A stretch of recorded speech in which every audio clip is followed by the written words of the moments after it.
thank you all for coming tonight. This really makes me smile because we never change, even as we all, grow up and get out of school. No one ever wants to sit in the We don't fight, I promise you, we don't fight. But welcome, my name is Misha Davis, and I'm the CEO of Arizona Foundation for Women. And tonight's topic is sexual harassment and domestic violence, correct? I have that right? Okay. So I just really quickly want to thank you all for coming. And our sponsor for tonight is Southwest Airlines. And just to tell you quickly, a lot of you have said, what is AFW? Or that's kind of what we refer ourselves to. You might hear us say AFW. Everyone's like, what is Arizona Foundation for Women? I said, well, I'm going to tell you in the beginning so you don't have to hear it twice. So we have this little kind of fun saying. I didn't come up with it. One of our board members came up with it. And it was her way to try to help remember who we are. And she said, it's so easy. I tell people that we RAP to SHE. And so RAP stands for Research, Advocacy, and Philanthropy. And then the SHE is for Safety, Health, and Economic Empowerment. So we basically say that we RAP to SHE, which we want to keep her safe, healthy, and economically independent. So every 3 to 4 years, we do a major research report. And I think some of you have like a single snippet. It's the red little flyer on your desk. If not, there's more out front when you came in. And we do this research project every 3 to 4 years that basically says, how does Arizona treat women? So it could be anything from equal pay, if she has, she's eligible to receive child support, but she's not getting it, or is she in a domestic violence situation or human trafficking. So we really look at all that, and then we compare Arizona's ratings to the other states. So how many think we have a really good rating compared to the other states? Well, you're all right. We don't. We fare kind of low. What, one person raised their hand? Don't call people out. So that's why there's no one in the front. Exactly. This isn't like comedy where, they pick on people. So, but we really are trying to take that information that we learned from the research, and then we go out and advocate for women. So we may try to help bills get carried, or things put in the budget or not cut out of the budget that will impact women and children. And then the third piece, after we take the research, we advocate and educate the community through one of these. It's called She Talks. We pick a topic like tonight, and we really try to have everyone aware of what's going on around that topic here in Arizona. And then we say, okay, let's try to change some of these scores, these low statistics, and we grant money to nonprofits that do work around safety, health, and economic empowerment of women. So that's pretty much how we RAP to SHE. And I just wanted to say that, if you want to get involved, there's lots of different things you can do. You can host one of these SHE Talks. We've been getting more and more requests to come into companies, to come into women groups. And so we are open and here to do that. And we pretty much try to do the topic based on what the need is and your request. And then we go out and get experts in the field to come and talk about that topic. And sometimes we have clients who can tell their story. So with that, I'm here afterwards if you want to ask more questions, give your business card. I want to make sure everyone got their name in for the raffle. We have some tickets to something tonight. I think it's a play or a show. I can't remember. Ellen has the details. But did everyone get a ticket? If not, we'll give you a chance before we pull it. And so I want to introduce now John Ellison, who is our board, he's our board member, and he's co-chair of our program committee, and that committee really helps put these SHE Talks together. He also helps put our research together and our advocacy work. What don't you do? And on top of that, his day job is he is the district chief for Maricopa County Attorney's Office. So we are so honored to have John here today. So John, I'll let you introduce the speakers. Thank you, and it's great to be here tonight. As a career prosecutor, coming up on 18 years as a criminal prosecutor here in Arizona, domestic violence and sex assault are things that need to be stopped, and we need to make sure that as a society we understand them better. And so I'm so happy that you guys are here to learn more about domestic violence and sex assault.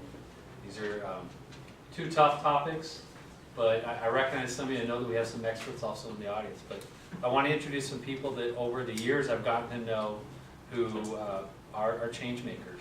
and they're working to make our community better. I'm gonna start down at the end with Andrea Sierra. Andrea, you wanna? Andrea's a former victim advocate. She still is a victim advocate, award-winning crime victim advocate, and an author who specializes in domestic violence.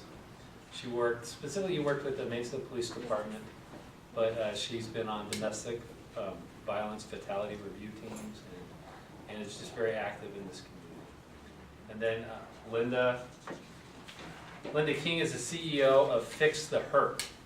Linda is after this, and by the way, the way this format's going to work is I have a few questions for these people, but if any of you have any questions, we'll take questions. We model these after the TED Talks, so we're talking about, you know, somewhere between, on the short end, 20 minutes to 40 minutes. And then if you have questions, raise your hand, you can ask them. I have a few questions to kind of get the dialogue going. But we do, like I said, we have experts here, so please take time to ask them. Linda's story sadly starts with the murder of her daughter. And I'll let her tell that story, but after that happened, she wanted to make a difference and still tries to make a difference. And I'll let her kind of talk about kind of what she does. But she's going to talk to us a lot about some of the signs of domestic violence that, you know, maybe we don't see or notice. And then finally here I have Jessica Nicely, who is my neighbor, actually. True story. I often see her with her family trick-or-treating on Halloween. Yeah. Sometimes when their kids were at the same school activities, things like that. But that's not why she's here. She's here today. She founded Winged Hope. It's a nonprofit who, these are going to be my words, so you kind of nonprofit who works to support victims, survivors of domestic violence and child abuse. And through that, they help with child advocacy centers, building, remodeling, refurbishing, stocking, S-T-O-C-K. But she has written at least one book, and she's a survivor herself, and I'll let her tell that story. Her memoir is All My Friends Are Zeros, My Secret to Overcoming Adverse Childhood Experience. She's got just a great story, and she's just out there every day just trying to make a difference. I just heard that, I mean, she has a great relation with the Gilbert Police Department, all the police departments, but we live in Gilbert, so it's, but, and as Misha said, I'm with the Maricopa County Attorney's Office, but for probably, I don't know, 7 to 10 years, I focused on domestic violence and domestic violence crimes. And then I spent the last about 4 years working on sex assault cases and things like that. But I thought we'd just start tonight. Everyone hear me okay? You guys, is that all right? I just want to start, we'll start down here with Andrea. And I want Andrea just really to talk about, and the way the format's going to go, I'm going to ask one of them a question, but if any one of you want to add anything, please do. And if you have a question, please raise your hand, and we'll address that. But I just kind of want you to start with just a general definition for everyone about what is domestic violence. Okay. Before I give you a general definition, I kind of want to tell you why it's important to talk about intimate partner violence. So I'm going to throw some statistics out that are very, that we should talk about. So, 10 million a year are physically abused by an intimate partner. 20% of women in the United States have been raped. 523 gun-related DV fatalities this year so far. How many? 523. Domestic violence does contribute to our gun violence problems in this country. A lot of these mass shooters have had domestic violence-related issues in the past. They've been abusers. 1 in 15 children are exposed to domestic violence. 90% witness the violence. So again, domestic violence is a learned behavior. So if you're an abuser, you have learned that behavior in your lifetime, either through family or friends, you've seen it. And not everybody who grew up in a domestic violence family perpetrates against somebody else, but it is a learned behavior. So it is also a choice. Another gun-related statistic comes from Everytown Research. So nearly 1 million women alive today have been shot or shot at by an intimate partner. Big statistics. And also, presence of a gun in a domestic violence situation increases the, like, by 500%, the likeliness of a murder or homicide. So that's why we're here talking about DV. I was an advocate for Mesa Police Department, and part of my job was I was partnered up with a detective, and we would specifically work high lethality cases. High lethality means serious injury, death. We'd work the cases together. So the detective would investigate, and I would work with the victim and the families. And when you collaborate like that, that's how I met John, because he would prosecute those cases. So when you work together as a collaboration, the victims are more likely to come forward and be cooperative and work with law enforcement. So what's intimate partner violence? Basically, it's the use of abusive tactics to gain power and control. So the main thing that you need to focus on is power and control. Abusers want the power and control. And they do that by using these tactics like psychological, emotional, physical. A lot of people are hearing the term gaslighting. Do you guys know what gaslighting is? It's basically, in layman's terms, is making the victim feel like she's crazy. So planting seeds of doubt in the victim. I hear that a lot. That's like a term that's coming out. You hear that in the news if you hear about a domestic violence incident. So the important thing to know is that it is a learned behavior, and a lot of victims would come to me and say, is this something that he can change? Like, can my abuser change? And what do you guys think about that? No, because it is a learned behavior. It's very, very hard. There are red flags when you're in an abusive relationship. So a lot of people, when I worked with victims, they didn't realize it. So some of the red flags are isolation, when your abuser keeps you from family, friends, put downs, verbal abuse, gaslighting, threats of harm to self or others, abuse of animals, intimidation, and not all victims experience physical abuse. A lot of abusers can gain the power and control just by using the emotional and psychological abuse. I was going to just say that very often, because we do direct victim services as well, and we work with victims of domestic violence, I have a tip sheet up here as well that you all can take later. And we have 10 signs that you're in an abusive relationship. And very often if they'll say, well, he only hit me, this one time or these 2 times, and they don't actually see themselves as victims of domestic violence.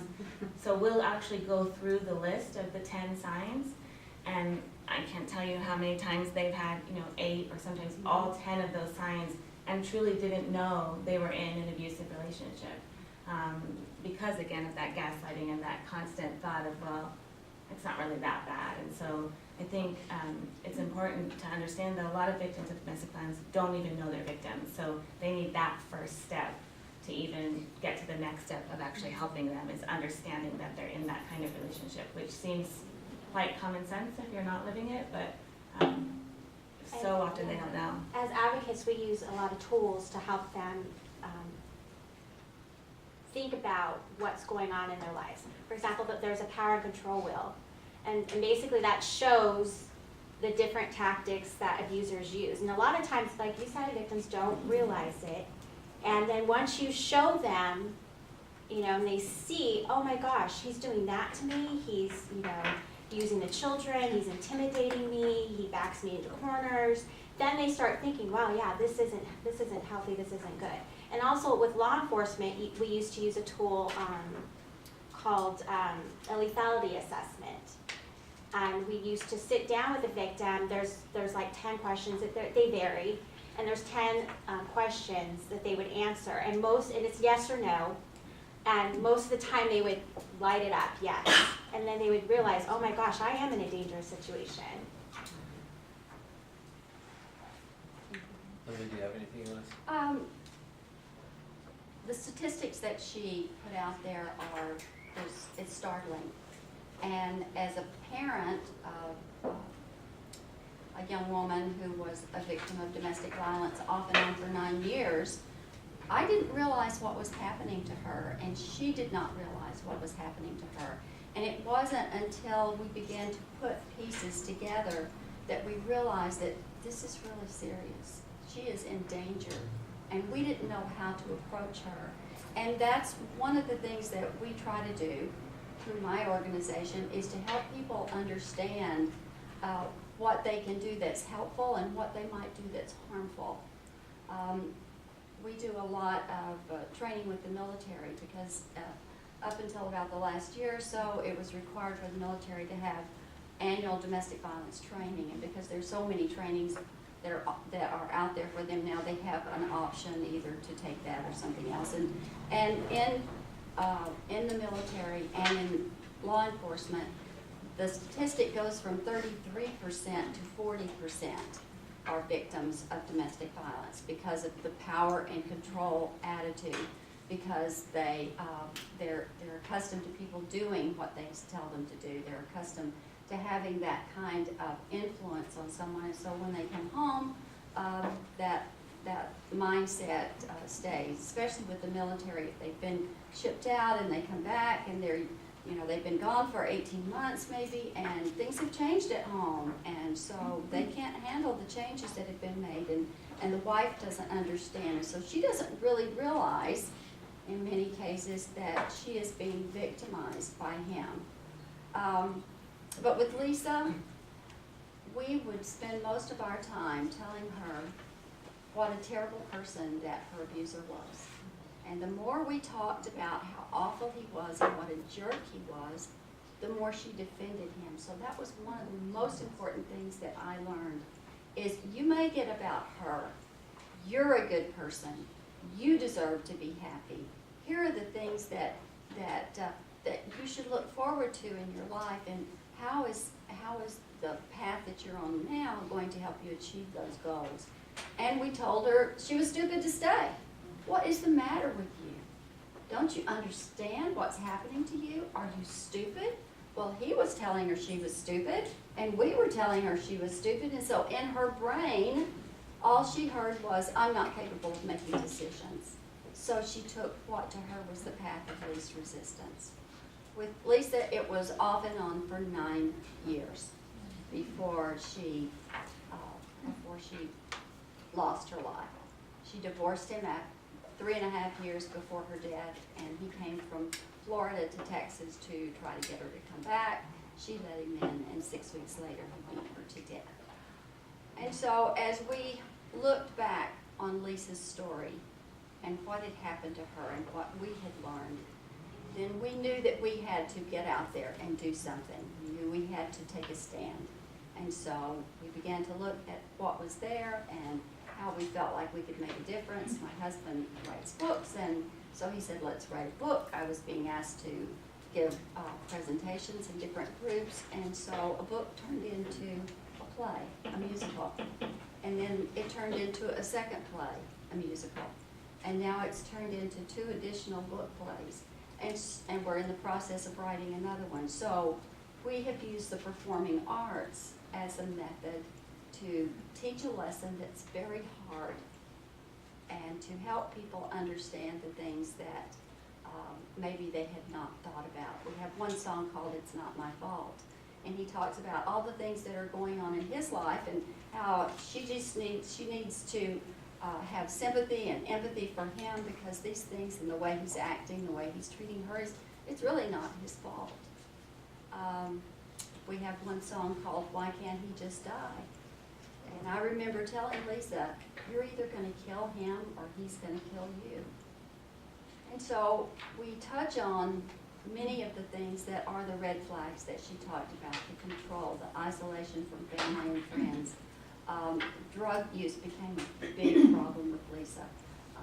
He introduced her to drugs because she was 120 pounds and he said she was too fat, and so if she would just smoke a little crack, then she wouldn't have to worry about gaining weight, and she could be thin like he liked her. And you can't smoke a little crack, and she became highly addicted to drugs, and that was part of the controlling mechanism that he used in her life. Those things and the things that parents say, the things that friends say have such an impact on the outcome of what a person that's in a violent relationship decides to do or not to do. And you never know when what you say is going to make the difference. That seems like a good segue, guys, to talk about how we should talk when a friend or family member confides to us that they're in a relationship like this. What are some good responses? Jessica, do you want to start, and we'll just kind of go down? I think as we touched on, it's really important not to talk about what an awful person he is, not to bash him, but to focus on what she needs. So when we have a victim who comes into us, really what we do is we sit down and we say, like, we want to know what all the barriers are to her leaving, and we try to have a solution for every one of those barriers, so that before she leaves, she knows she's out of excuses. Yep, we can help you with that, we can help you with shelter, we can help you with food, okay, yep, we can help you with your children, like, so that we know, like, even if our organization can't, we know of other organizations who can help, so that there are no barriers for her. And that's the way that we kind of approach it, and again, like you said, so important, because, you know, very often they still love their abuser. I'm a survivor of child abuse and witnessing domestic violence as a child, and so I watched that over and over again. My stepmom loved my daddy, and you know, he could beat her silly, and then, you know, 3 days later she loves him again. So I think it's really important, again, to not focus so much on him as much as we're focusing on her, and again, recognizing those signs.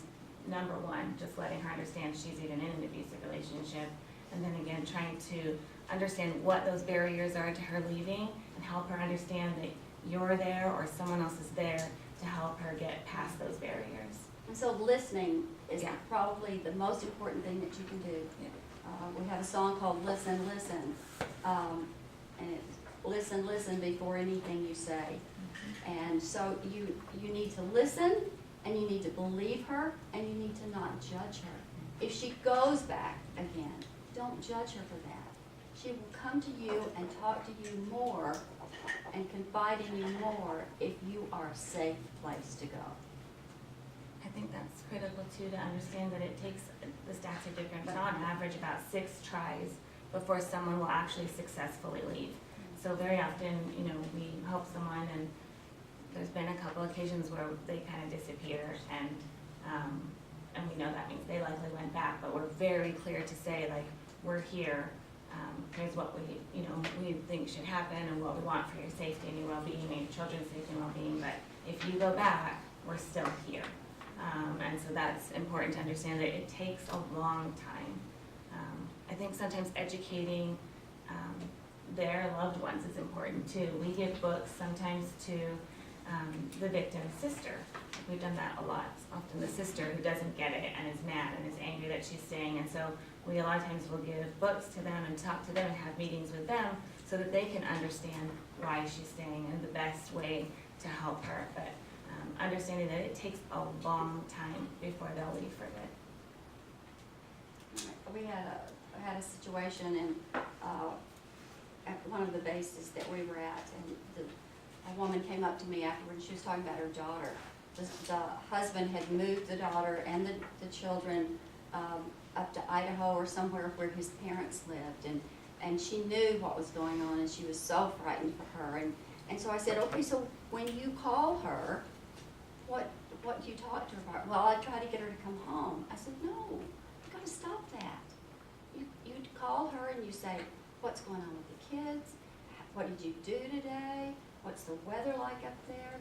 We love you. This is what's happening here. Because she won't answer the phone if she knows she's going to get a lecture every time you call. And so as it worked out, it took 3 years, and I kept in touch with this woman. It took 3 years for the daughter to finally say, Mom, it's time for me to come home. Andrea? Everything they said is correct. I agree. But also, as a law enforcement advocate, I am big on reporting domestic violence. You know why? Because I've been to homicides, and I've talked to neighbors, yeah, we heard this, or yeah, we saw this, and they never reported, and they had extreme regret. So I'm big on reporting. I'm big on when it's right for the victim and safe for a victim, especially if he or she is leaving, whatever the situation is, to get protective orders. You may think a protective order is just a piece of paper, but it saves lives and it creates boundaries, and law enforcement has the power and the authority to do something to What- help the victim. What is a protective order, and can anyone get one? Okay, sorry. A protective order is issued by the courts, and it basically states that the abuser cannot come near you. It's different in every state, but basically it protects them from you. So they can't come near you. In some states, you have to give up your guns. Arizona is one of those states, am I right? That's correct. Except we have issues with resources to collect weapons. A protective order has to be served by law enforcement. It's good for a year after service. If you move, it's good when you move. It's like good in every state because of VAWA laws. It can be a very dangerous situation. I don't know if you guys heard 2 weeks ago about Yeah. two Tempe police officers, It was us last last week. week. Yeah. two Tempe police officers were at a home to collect the weapon, and they were shot at. They were both hit, and they both survived, but he did not. So And I want to touch on orders of protection a little bit too, because yes, when the timing is right, you should get one. There are certain situations where it's going to push him over the edge. And so there are certain situations where we don't recommend that right away. Especially like I grew up in a home, and I'm not saying that all are like this, but my father was Iranian, and in that culture, no one tells him what to do. And so we find that a lot in a lot of the ethnic cultures, and just some of the different family dynamics, depending on that abuser's personality, sometimes you get a really strong indicator that if that guy gets an order of protection served, he's gonna kill her that day. So, I do think, yeah. an order of You're absolutely protection, right. It's a order of tool. protection is really paper like this.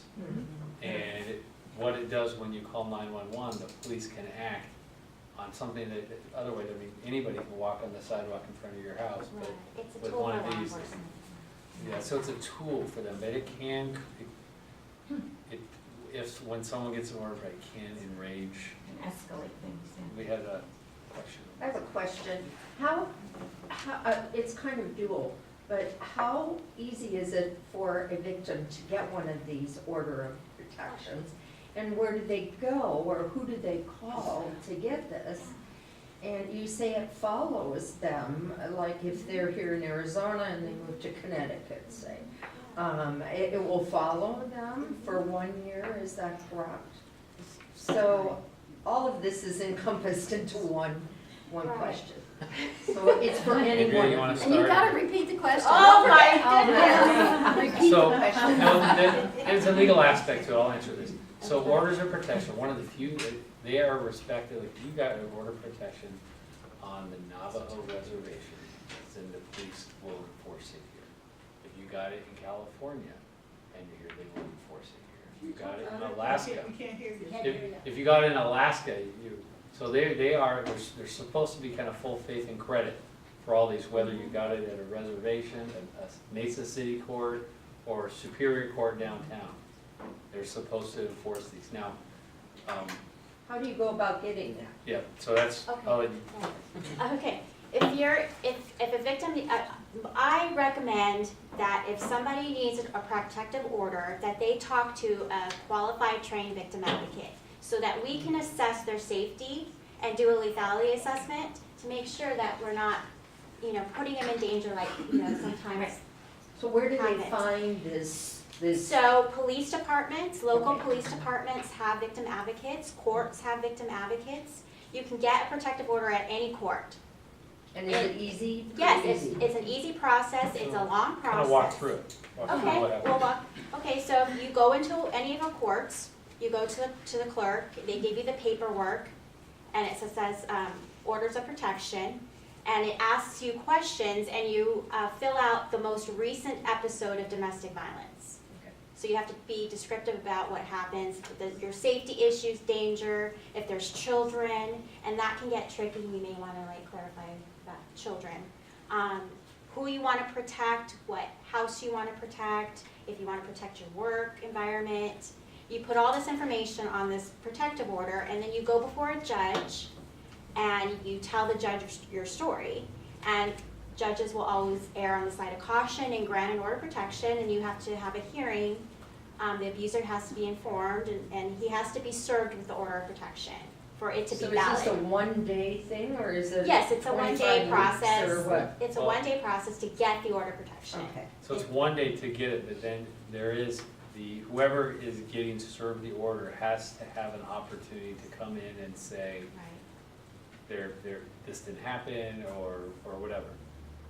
Do you want to talk about, so that doesn't happen So then? you're really not That doesn't happen that protected, day. He has to be served truly first. protected until all this happens. There is an emergency protective order that you can get with law enforcement, but it lasts for about 24 hours. Yeah. But it would keep the woman safe for that 24 hours. It has to at be least. served first It for has to it be to served. be That's the effective. key. And that is difficult, because I just helped somebody serve an order and it took 3 days, and she was in extreme danger. One of our experts back here, Lindsay, you want- I would have called myself an expert. So, hi, I'm Lindsay Ashworth, and I'm the Sexual Violence Response Manager at the Arizona Coalition to End Sexual and Domestic Violence. So when we're ready to talk about SB, I would call myself more of an expert than domestic violence. But I just want to be a little bit careful here, because I think it's just a little bit dangerous, and I see some heads nodding for people who work with these folks to make broad sweeping statements about reporting, because we know, and thank you, Jessica, for bringing that into the space. I know you said that it does heighten the risk often when someone leaves and gets an order of protection, especially for vulnerable populations such as people of color. Oftentimes there's dual arrests, the LGBTQ community, and undocumented families. And so anyone else is, please speak up. I don't want to, I think we should avoid making broad statements because every situation is different. So I just want to put that out there in the space. Also, I think it's important too, like when we're gonna serve in our protection, we talked about the children. So if violence hasn't happened against the children, then sometimes those children aren't on the order of protection. So then only mom is on it, well then, what happens to the children? So it's, A lot of times judges see the Yeah. children as a custody issue, and they will not put children on orders of protection. Unless there's an extreme safety issue like child abuse. Someone had a hand up back here. I'll take that for a hand before we. Yeah, I think one of the questions I heard was, a lot of the people, how much does it cost? But I understand it is free, Right. and it's free for a number of reasons. My name is Deborah Barnes, and I have Life Protectors Foundation, which I go out and do workshops on personal safety of all aspects. And one of the reasons it's free because financial control is one of the issues that you have in domestic relationship domestic violence. Because really, it is a relationship factor. The persons typically have a relationship.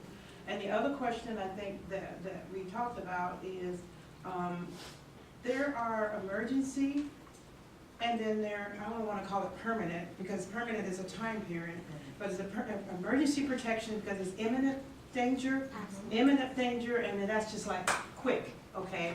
And then there's the permanent where there's some issues, but they're gonna be a longer period of separation, let me say. The period of separation is longer.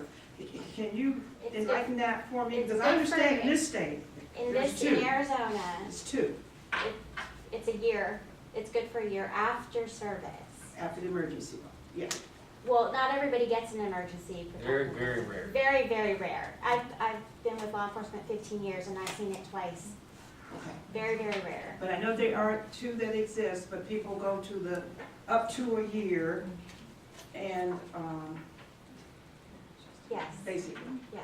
okay. Are you referring to the more permanent, to use that term, orders when the individual might be incarcerated, the perpetrator might be incarcerated, and then the victim gets order of protection that lasts until maybe 10, 15 years while they're doing time, and then afterwards, is that what you're meaning when you say a permanent one? Yeah. No? And then, did you still have a question, ma'am?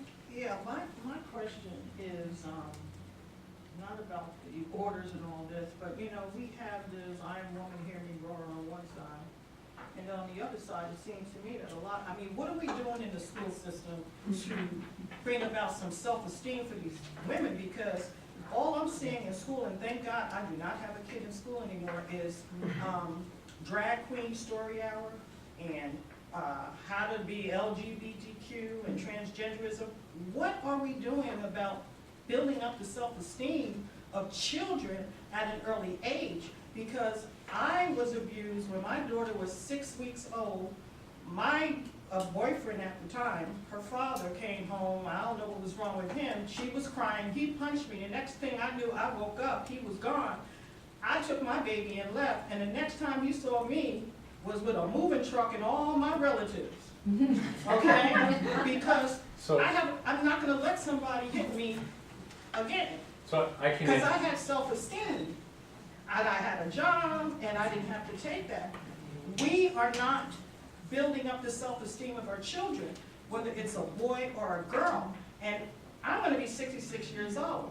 I grew up with Helen Reddy, you know, the whole 9 yards. I know it was silent, but we need to do something to not get to this point. I can answer that question, and we actually have an expert here. Jessica and her program, they go into the schools and they talk to children, and maybe you can talk about two things. You want to talk about kind of what is being out there for kids in schools and what kind of things to talk about, and second, about the impact upon children to see domestic violence. Can we talk about that? Sure, yeah, so yeah, we go to schools and we talk about, everything, basically, we offer any kind of training, but And what grades do you go? everything, kindergarten, through college, we're at colleges around Arizona too, and just talking about, just safety and teen dating violence, we talk about cyber safety, we talk about bullying, we talk about all the issues that are going on. My nonprofit, we actually have a youth advisory board, so we have ages from 13 to 22, and they let us know what's going on and what the big issues are, so we can talk about those things. So there are other groups like mine, like Katie's Way is a group that talks specifically about teen dating violence, and they go into the schools and talk about it. So there are groups that are working on that and doing it, but ultimately, it comes down to the parents and trying to get the parents. And we offer trainings to parents as well. And when, sometimes when we offer training to parents, we'll have 200 people RSVP and 5 people show up. So that's really where it starts, is we need to be educating parents on these things and what to look for. And then to your second point, again, I was a child who witnessed domestic violence on a regular basis.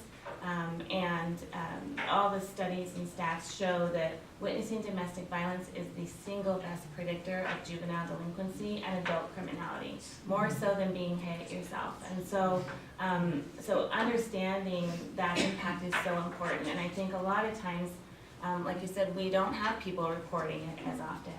When I was growing up, we lived in a townhome in Virginia. My daddy would shoot the gun when he was angry and have target practice in our basement. I'm 100% sure my neighbors heard that. I'm 100% sure they heard him when he hit us, when all that, and no one, I called the police, but my neighbors didn't. And so we do need to work on that as well, educating not just parents, but the community as a whole.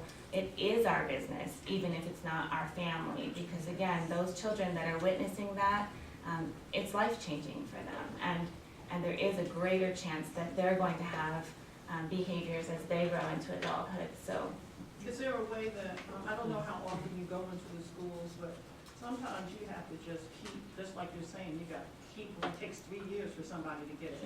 How often do you go into the schools? I mean, it should be some kind of curriculum, it should be something. So- You're all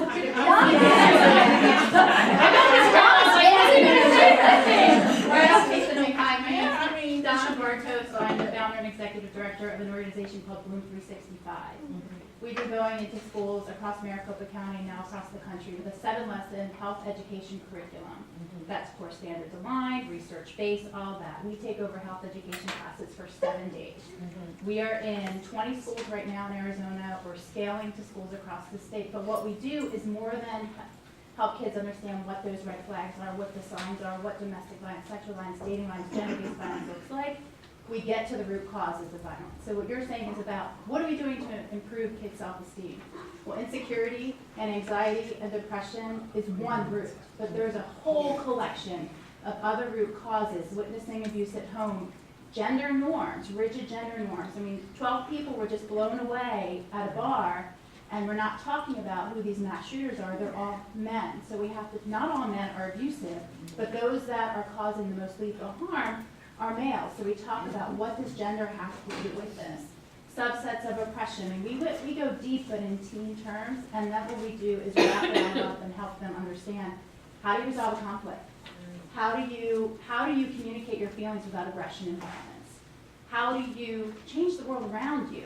And yes, parents are so important in this process because that's where we're learning, but oftentimes, I mean, who in here experienced peer pressure?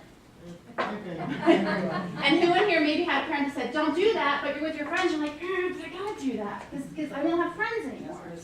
So what we do after our education program is we provide direct services to teens who've experienced victimization. 55% of the kids that go through our program, and last year we reached 10,000, say that they've experienced some kind of verbal, emotional, physical, or sexual violence. 32% say that they're perpetrating this stuff.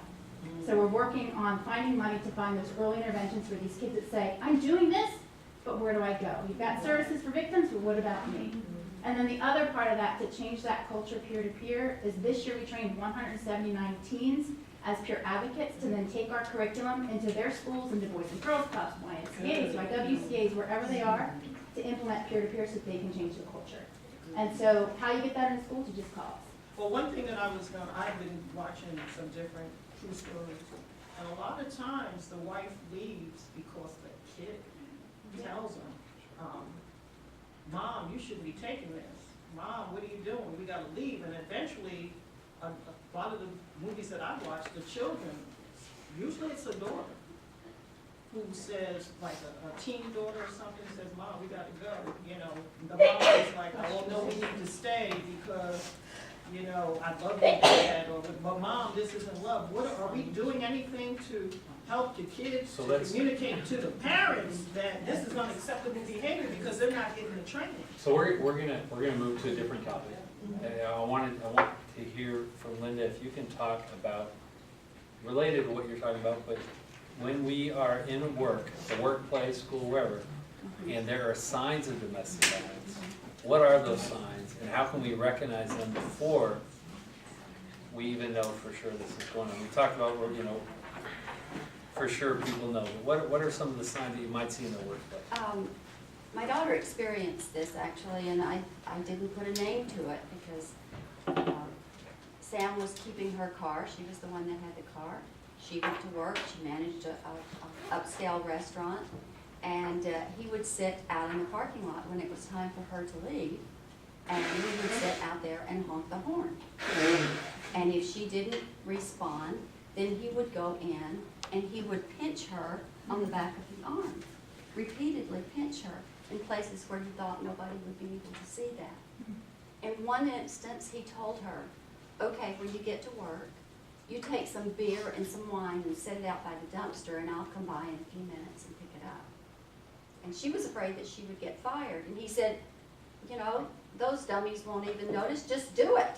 Or would you rather I remind you who's the boss of this couple? Those kinds of things, that's workplace violence. It's going on, and probably the bosses do not even realize that those things are happening. So you have to be hyper vigilant when you see things happening that are causing you to wonder, what is going on here?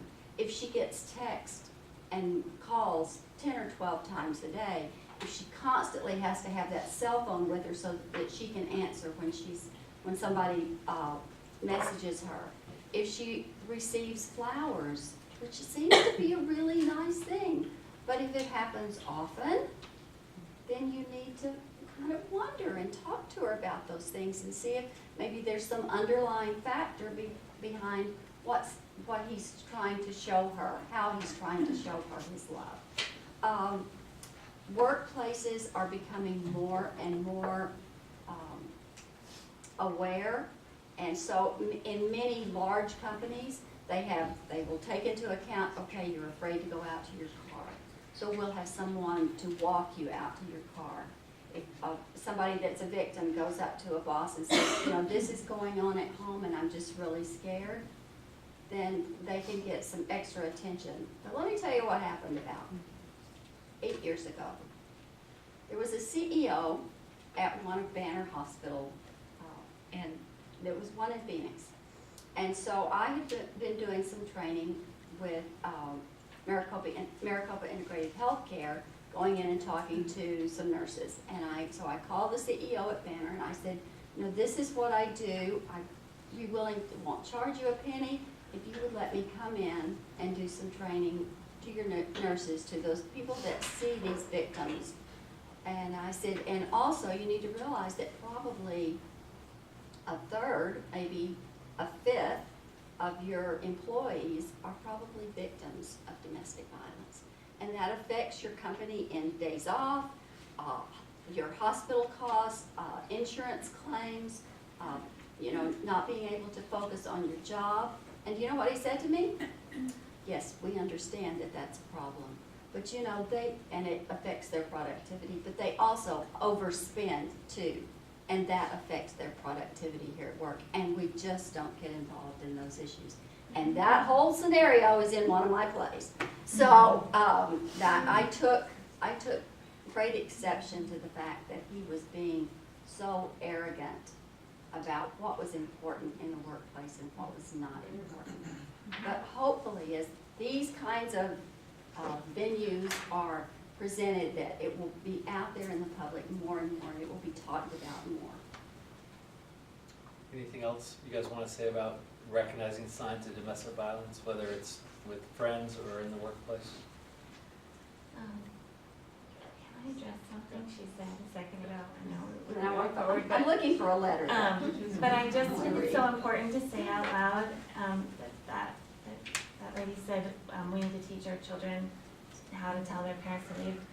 It's not the children's job to tell their mom or dad to leave, and I think that's really important. We can't put that pressure on those children. That's why we need to educate more of our community, more adults, more parents, because it's not a child's job to do that, and that's part of the kind of pressure and behaviors that cause children that witness domestic violence to have behaviors later. So I just want to say that out loud. Can I share something? Yes. And then I'll be through.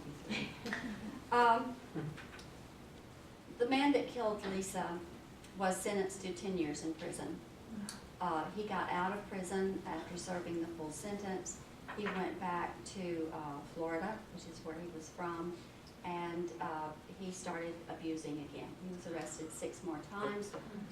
Most of the times he got off with just a slap on the wrist. This last time that he was arrested, he broke a girl's back and he held a gun to her head. There was a plea bargain that dropped the gun charge, and he got 20 months in prison. But right after that, I got this letter on an email, and it says, and she didn't really know she was writing to me, I am writing to Linda King in regards to her daughter. Many years ago, I met Sam and started seeing him. He got arrested for some minor thing, don't remember what, and I got a call from Lisa. She came to my house to warn me about him, brought court papers, and told me that what he had done to her. I did not see him again, and I eventually moved away from Florida but came back. I then saw Sam on the news when I moved back, and that was when I learned that he had murdered Lisa. So many emotions this brought to me. I had incredible heartache that she was a victim of his. I can't imagine why she went back to him, but love can be so strong that I can only think she was drawn back. And I also feel that she may have saved my life. I too could have been a victim of Sam's. I just wanted to share this with you so that you know that I am so sorry for what happened to Lisa, but she may have saved my life, and who knows who else she may have helped along the way. She is my hero, and she is in my thoughts and prayers every day. I just want to say that she talks. Even after death, she talks. Thank you. I really can't follow that up. Andrea, Linda, and Jessica, thank you for being here tonight, and everyone who commented, everyone who listened, who came tonight, thank you. This is something that we really need to be open to talk about like we have tonight, like you guys have. This isn't something that people should be ashamed about. When people are afraid to talk about something, all it does is empower the person who's abusing them. So if you do know, some great advice tonight. I mean, look, I've been involved in this area for a long time, but I feel like I learned something by listening to you guys again. So thank you for coming. Thank you, everyone out here, for coming, and I'll turn it back over to Lisa. Well, ladies, I can't say thank you enough, and then you for sharing your story about Lisa. I mean, I don't know how you're sitting here, and I know it's been a long time, but I really want to thank you for sharing. And she does continue to live, and that, I hope you keep that forever, because that, I would read that every day, so. But you said exactly what we call this, is She Talks. And we really, really, really do this because the more people hear these things, and I say these pretty much after every She Talks, the more we all get educated and hear it, even though you've heard it before, but just hearing it again. And I'll be honest, I never even thought about the flower thing. I hear people at work all the time say, he never sends me flowers. Now I'm going to say, be happy he doesn't send me flowers.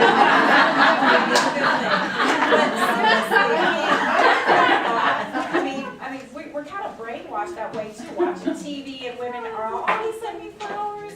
And you just, little things like that, I would have never thought of. So now my eyes are going to be looking at everything I probably might be looking at too much. But I just really do seriously hope you all take this. And if you have someone in your life, or you see someone, a coworker, whatever it is, hopefully some of these things that they shared of how to talk to people, because I'm that person too, I would have been like, you got to get out of there. But I didn't realize that's not effective. And then I started thinking about it. I'm going to go back to my mom and say, you're abusing me because you're always nagging me and on me about something, and I don't want to pick up the call. But, I get it. I really do get it. And so if they're in an emotional state, the last thing they want to be is lectured. Again, we do these, so many times a year. We have different topics. Sometimes we align the topics with, there's national awareness days, like October is domestic violence, and January is human trafficking. So, I hope you all, we will add you, if you're okay with it, to our mailing list so that you see these things. But again, we are here as a resource, so if you need a place to go, we try to have all that information ready, so we get the calls all the time. We also tell people to call 211 if it's not a life-threatening emergency, and then of course always 911 if it is life-threatening. So does everybody know about 211? No. So 211 is, I think it's in the budget, I hope it gets passed to expand back to 24 hours. Right now I think it's Monday through Friday during the workday, which is really sad because you basically have to say, if you're gonna get in trouble and you need help, do it between 8 and 5, Monday through Friday. It doesn't work. So 211 is a version of 911, but it's a resource where people can call, and if they're looking for a shelter or they're looking for food. 211 pretty much has all the services in their system, and they can help direct people to whatever their need is at the time. Did you want to say something? I was just going to say, whoever got this sheet, it had at the bottom the National Domestic Violence Hotline number, and then there's also a Sexual Violence Hotline number, and Raven administers that, and they will connect you with the local program in your area, their 24-hour crisis line. Yeah, I put that out there for you guys. Cool. So please make sure you grab some of this information. Share it at work. If you need people to come in and talk to your employers, or if they need to have some of this type of training or information, these ladies are all here.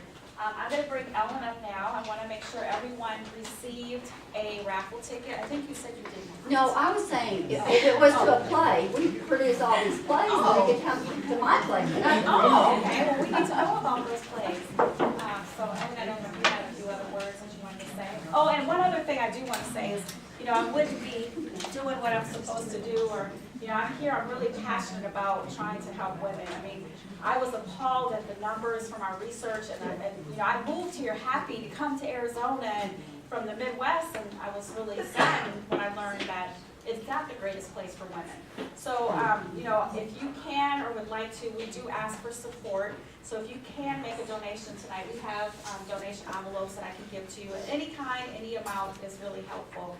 But we do hope that you can support us. It's end of the year, we tax write-offs, you know, so. And maybe join our social media venues if you can. Those links are on our new website. We just launched a new website, azfw.org. So I want to thank our speakers again. Thank you so much for, this is my second time hearing them, and I learn something every time. So we're greatly appreciative for you taking time out. And I also want to thank Marin, our volunteer tonight, who signed you in and is helping us spread the word through our social media. She's on our communications committee. So tonight, we're giving away 2 tickets, theater, and the theme of theater. There's a performance called The Secret Comedy of Women, and it's a play by Barbara Gehring and Linda Klein. So you get 2 tickets, and it will be the last week of January. And where is it? And I believe it's at the Herberger. The Herberger Theater, yes, and I'm giving you all the information. So, are you interested in raffling off the books that you brought, or? Yeah? Okay, so we will have 3 gifts, so we'll have each speaker pick a number. Everybody has a You want to read the number? This is for the tickets. There you go. Oh, wait, 508-2759, thank you. Say that again? 508-2759.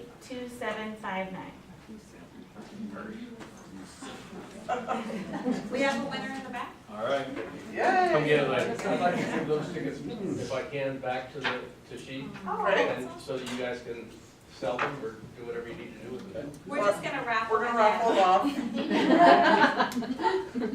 Sell another raffle. 508-2754. Oh, me. Yay! Okay, I need to talk to you before we leave, so I'm gonna put this here. And then Linda, will you post? Oh, yes, would you stand and just tell us a little bit about your book? Yes, it benefits you.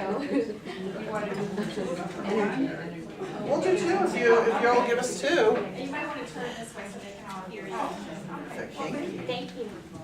All right. I'm Patricia Brooks, and I'm a driver, and I did write my book a couple years ago, 3 Husbands and 1,000 Boyfriends. It's a catchy, fun title, but that's what gets people to read my book. And it's about love addiction and domestic violence. And a very quick comment, when you made the comment about the roses, I just grinned, because my abuser, the night that I met him, I didn't want anything to do with him. I was busy, I have a full-time job, I'm going to graduate school, I'm not dating. The next day, I got a dozen roses at my office, and every woman in my office was in love with him because I got roses that day. So this is my story, and I'm sticking to it. So we're gonna, Linda, I mean, Patricia's been so kind to give 2 books. Yeah, you've donated books before when the other she taught, so. One of the lines and one of the songs is, he sent me flowers to work the other day, and then the person says, for the broken ribs, that's a cheap price to pay. I want these songs. I've got a CD here too. I'll give it to you. Will you sign it? Okay,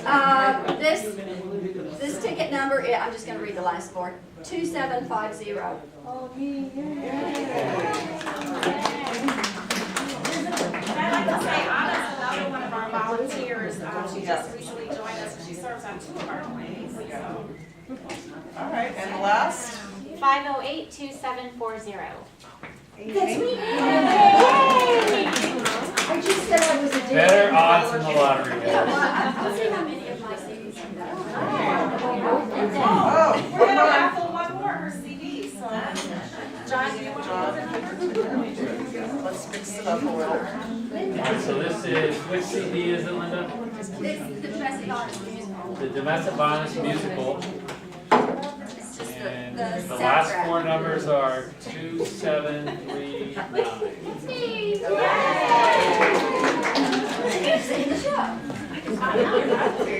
Hey, I've got really, I can see from far away.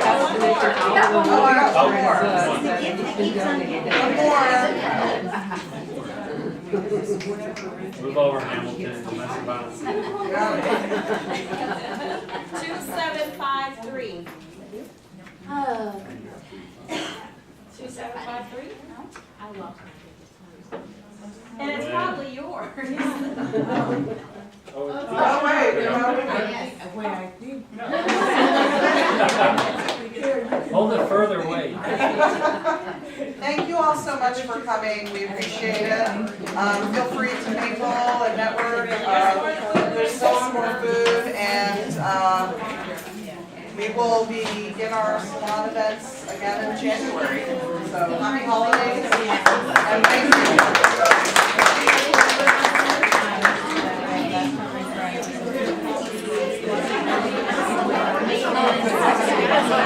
Shut this off.